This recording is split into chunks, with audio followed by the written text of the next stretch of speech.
Welcome back. Welcome Glad you're back, happy. guys. If you're happy, I'm happy. Happy wife. Happy life. Yeah, I'm learning. Welcome back to His Will, the Williams Way. Thanks for joining again. Yes, thank you for joining us. Yeah, today we have a topic we wanted to talk about why we got married. And yeah, just talking through some of the things we went through before we decided to get married or how to get married. Why, when, everything that led up to it.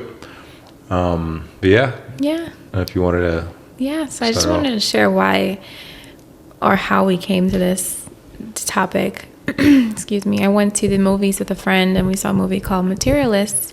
And throughout the movie, it's about finding your right person and finding the one. And they find a matchmaker to find their quote unquote one. But throughout the movie, they are talking about how marriage is a business and marriage is to fulfill your own dreams and your own desires, and how you can walk away from it, when you want, or when it doesn't serve you anymore, or when it doesn't meet the needs that you are going into it expecting. And it just made me think about, where we were at when we first were having the conversations about getting married, and if we wanted to get married, if we were just going to spend the rest of our lives together and say that we were married without actually doing it. And I just wanted to walk through what I'm seeing and what you saw in the world in terms of the vision of marriage and the reason people are getting married these days, and the negative things that people have to say about marriage that brought fear into our minds and our decision to almost not get married, So I just wanted to share where you were at mentally before, and why, and what led you to have those thoughts, and we'll talk about, what we come to realize. I never saw what a good marriage looked like. I never saw what good looked like. And I never had a good example of what marriage was. So therefore I didn't have a desire to be a husband, or at least I should say, I didn't know that I wanted to be a husband, because I just didn't know how to compare that, or to look for, something that would be easier for me to digest, as in how a man should love a wife, how a wife should love, a husband, and how to be around your children. So, because growing up without a father present, that was one thing that I had to learn myself, and I had to hear what society said, because that was my only way of learning what marriage really was. And I think when I listen to a lot of people, a lot of the world, and a lot of my friends and family, again, not having that good example, all you see is what you know at that point. And that's where I was. It was all negativity. It was divorce rate. Why are you getting married? Don't do it. It's not a good deal for men. Men have to give up everything to get married. And then if something happens, you lose it all. And so that was my mindset. That was my mindset on marriage. I was like, okay, maybe this isn't a good deal, because I didn't have the other voice. I didn't have anyone else that would explain to me what a good marriage is and why marriage is even a thing. And, so I think looking back now and seeing where I was, it's so easy to get caught up in what your friends and family say, because that's all you know at that point. And I had to educate myself. I had to get right with God for Him to reveal what marriage actually is. And through reading scripture and through prayer, He just transformed my whole thought process on this topic, because before I didn't want to get the government involved. That was one thing that we talked about, that, I was set on it. I was I'm not getting the government involved. I don't trust the government. I don't want them in our deal. We're going to have a covenant with God. And that's what we're going to rely on is the real purpose of marriage, is having a covenant with God, not having the worldly, contracts, there. And the more I started to think about it, I was like, okay, maybe we should get the government involved, or maybe we not so much get the government involved, but maybe we should do it the right way. And then I started thinking about, a prenup. We should have a prenup, because, the government is this and that, and all these fears and what ifs. And I finally came to the revelation of, the more I am focusing on the what ifs and the things that I'm scared of or fearful of what might happen, I'm also at the same time undermining God's power, because I'm choosing not to trust God. I'm saying the government can outdo or outperform what God can do. And that's when I realized that I'm not doing this the right way, because I need to put my full trust in God. It doesn't matter what this world does. God is strong enough and powerful enough to make things right for those who search him. And that's really what made me switch and say, you know what, I'm not concerned about the government, because no problem is big enough for God. You know, God is bigger than any problem that could be there. And as long as I'm right with him, and we're right with him, and our marriage is strong with the foundation of him, then that's going to overcome anything that this world can do. And so that's really what transformed the way that I thought about it. And again, I had to grow over time to get to that point, because I was against marriage. I was like, you know what, I'll get married in my 50s or 60s later on down the road. That's kind of what I thought. But again, you tell God your plans, he laughs at you. Right. And I now realize that God has a person for everybody, I think. I don't know, but I would think that God has a person for everybody, but he's not going to reveal the right person unless you're ready for it. And unless he knows that your heart is going to allow him to transform you into that person, you know, throughout that process, and heal you to come to that point where we came to. You know, I had to be open to it because I wasn't before. So yeah, that's a big change for me. Yeah, I think it's so interesting how, including ourselves, we went into marriage already thinking about the end, and already thinking about,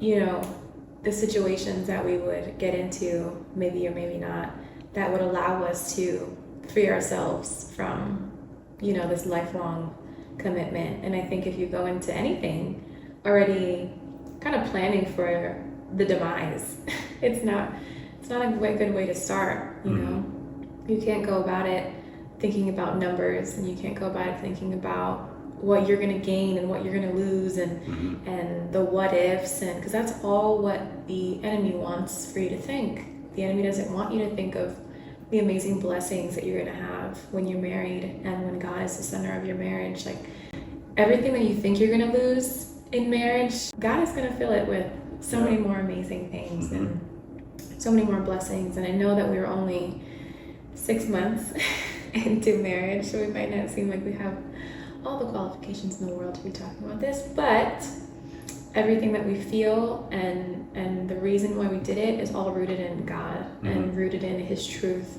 and rooted in what he, since the dawn of time, has said. You know, he said, I'm gonna create a woman from your rib, and she's gonna be a helpmate. And I really truly believe that when men and women are joined together, we make the perfect 100. You know, I am weak in many things where you are strong, and you are weak in some things and where I am stronger, and together that the power that we hold within marriage, and that not only we hold, but God holds, you know, because marriage isn't just me and you, it's me, you, and God. And when we got married, I felt this immense safety, and not from you, but from God, because God was truly the center, and God was truly and is truly the foundation that we're building on our marriage. And I feel like there's nothing, and I'm not saying that we're not going to go through, I know we are going to go through very hard times and problems and trials and things of that sort, but when our foundation is God's truth, you know, and we're both looking to him and seeking him in all that we do, there's a sense of security that I feel, because nobody is greater than God, like you said. Yeah, I think, you know, again, you mentioned something about, you know, we're only 6 months into our marriage, and it's true. And I know before we got married, I found myself starting to trust God more and more, and it started like that was the beginning of it. And I then realized, like, okay, if I'm going to trust God, I know that she is a godly woman. She's walking right with God. And as long as we keep that faith, like you said, you know, we're going to go through challenging times 5, 10, 20, 30 years down the road. if we have the faith and we have the foundation, how much stronger are we going to be then? And as long as we continue to walk that path, I think that's the whole goal. And you brought something to it. There's levels to a man, there's levels to a woman, right? I feel we truly only reach a certain level by ourselves. Yeah.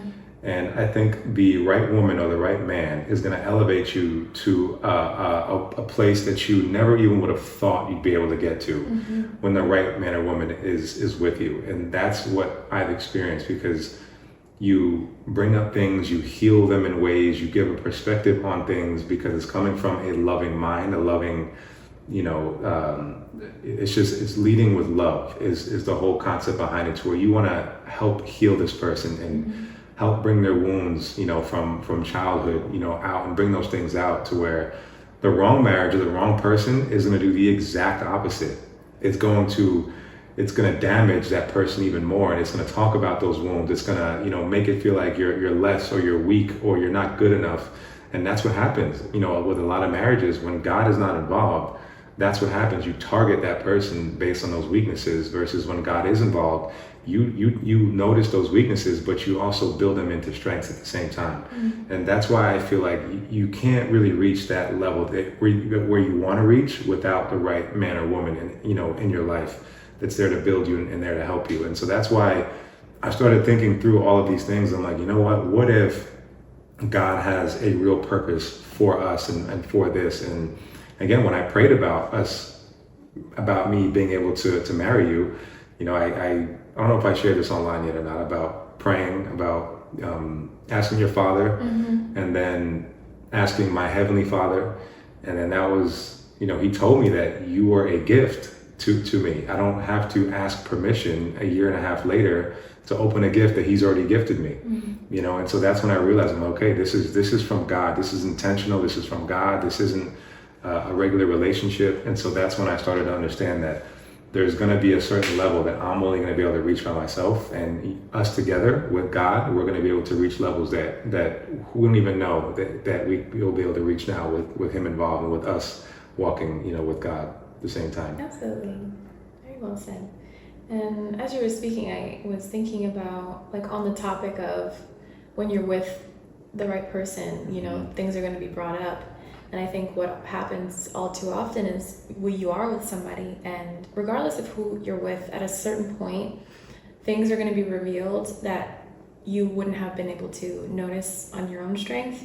Other people are going to notice things that need healing in your life that you have hid under the bed and that are coming up to the surface. And if you think that you can just run away from however that manifests in your relationship, it's only going to continue to come up in every other relationship. It's whether you decide, in a marriage, in a lifelong marriage, like, okay, we're sticking through this, we're going to work through this, I'm going to heal, I'm going to use my partner to help me heal and speak things that may be uncomfortable for me to hear, and heal with God, versus, okay, this is a little uncomfortable, I'm running away, and I want to go back to the happy honeymoon phase. Because, did you want to say something? No, go ahead, yeah. Because, the purpose of marriage isn't to make you happy. It isn't to fulfill all your dreams and for you to say, I got married and post Instagram pictures. It's to bring you to a closer image of God.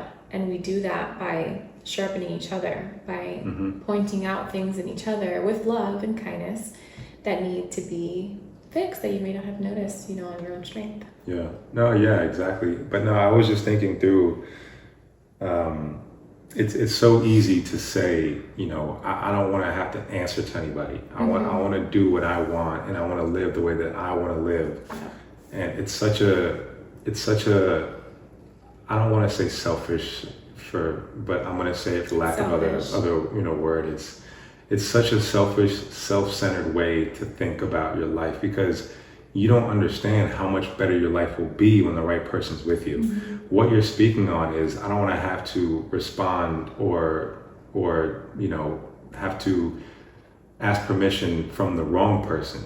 You know what I mean? Like, you don't want the wrong person is what you're really saying. Because the right person, if you knew you had the right person that God sent you, you're going to be more open to it. right? Versus someone who's not for you, you're going to be like, you know what? Yeah, see, I don't want to have to deal with this. And then every relationship that you're in, you're going to compare it to the wrong person.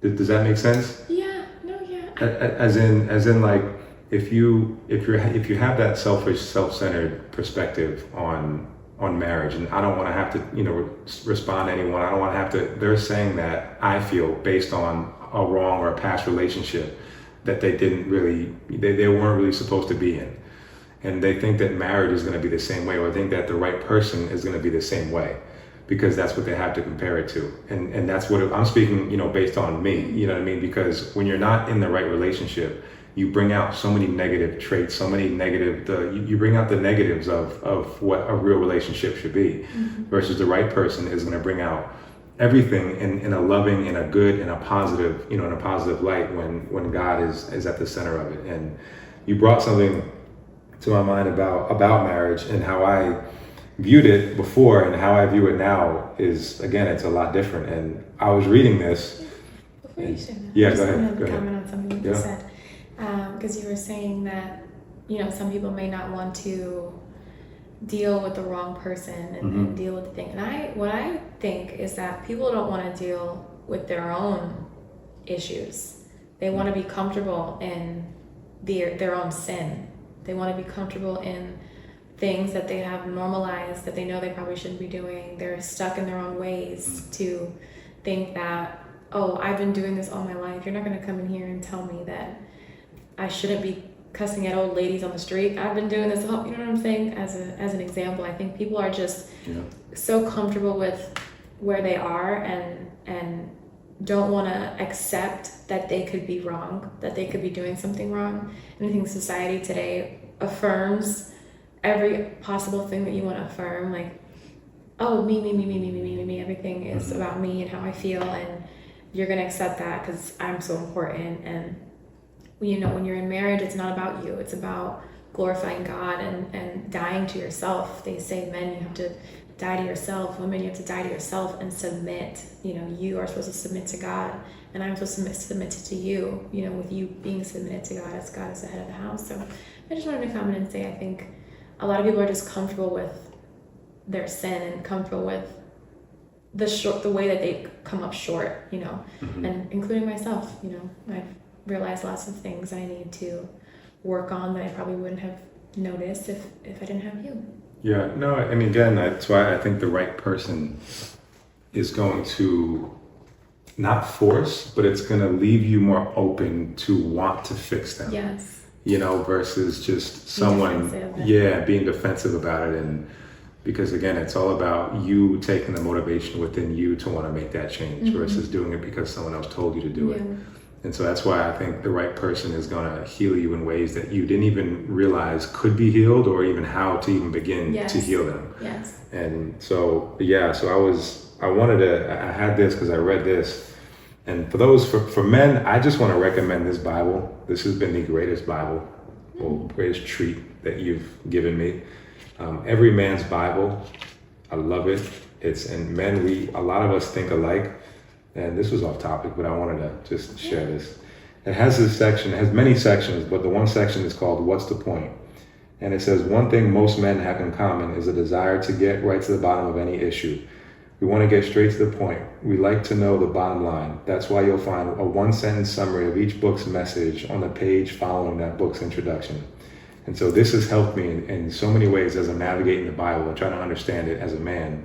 It's like, okay, now I can get this one sentence of the actual book to figure out exactly what the message is going to be. Because again, this isn't going to be in every single Bible that you're going to read, this year. But it says, if your summary of marriage is enjoying plenty of home-cooked meals, getting back rubs whenever you want, and having a companion who will constantly cheer you on and even laugh at your miserable jokes, it's time for a reality check. And this was Paul, and he said, according to Paul, your primary role in marriage is to give up your life for your wife. And he said, a man who loves his wife actually shows love for himself.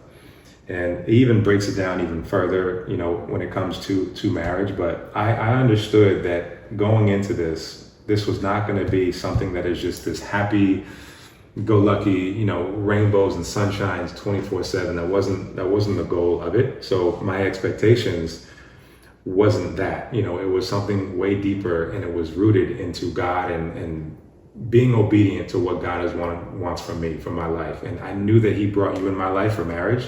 And so I had to start understanding what I need to do for myself to make sure that I'm focusing and have my eyes set on the right standard of what our marriage should look like. And so, yeah, it helped me understand a lot about what I thought I knew, but I didn't know anything, you know, when it came to marriage. So, but yeah. What are you smiling about? Love you. I love you. I love completely you. forgot what I was about to You say. said you forgot? Yeah, I was just looking at you. I love you. Okay. Well, I love you so much. You've been a blessing in my life. I know I could speak, again, I can go on and on about it, but I know for men, you know, it's finding a wife will take you levels beyond what you can even imagine in so many ways that you're not even thinking of. And that's why, you know, if I don't know if we talked about finding the right person, but if he or she is not bringing you closer to God, I can promise you that is not from God. And that is like a direct reflection on where you stand and where your priorities are, and holding on to these relationships that I keep saying, because it's so true, holding on to our past lives and, you know, thinking that's the greatest that there is because we're familiar with it. Yes. And yeah, just got to break free. And here's the one thing I noticed about God too in my journey is once you start to show, when you have fear and you start to lean on God with that fear, and then you release it, and then you do what you were fearful of, you look back and you're like, oh, that was it. That's what I was like fearful of. That's what I was, you know, scared of. And then it makes your journey, it makes the steps that you climb so much easier to climb as you release things to Him. And your faith just gets bigger and bigger and stronger as you step away from fear and you step into faith. And that's the one thing I've realized when it comes to not only marriage and why I decided to marry you, because I was like, the things I was fearful of, now it's like, I don't even think about that. Right. It's like, it's something, why was I understand why, but it's like, I gave that so much weight for no reason. And it's because the other one's going to try to hold you in bondage, and he's going to try to keep you from your blessing. And so, yeah, as you start to slowly release things to Him, it becomes easier and easier to release them to Him. And you'll find yourselves, like me, now, us, every situation we go through, big or small, the first person I'm going to God, I go straight to Him. Absolutely. You know, in our marriage and with everything in life. So, yeah, put God first in everything I do. Yeah, it's a great foundation, and I'm looking forward to spending my life with you, all the ups and downs and hilltops and valleys, and I'm just very excited. So Yeah. yeah. But yeah, in closing, we appreciate it. Appreciate you guys tuning in to another one. In closing, find your right person. Yeah. For God to bring you Be open. blessing. Be open to open doors and closed doors. That part. God's going to When show God you is trying to close the door, our flesh, our emotions. don't try to keep the door open. We have to talk about that too. Emotions distracting you and keeping you from your calling. Because emotions, man, they're real. We feel them. And people live by them. And man, it's not facts. It's emotions. The difference is very large. But yeah, we'll say that another day. Yes. Thank you, But guys. peace, love, Like, comment, subscribe. praise Jesus. Yes, like, comment, subscribe. Thank you, guys. But yeah, appreciate it. Till next time.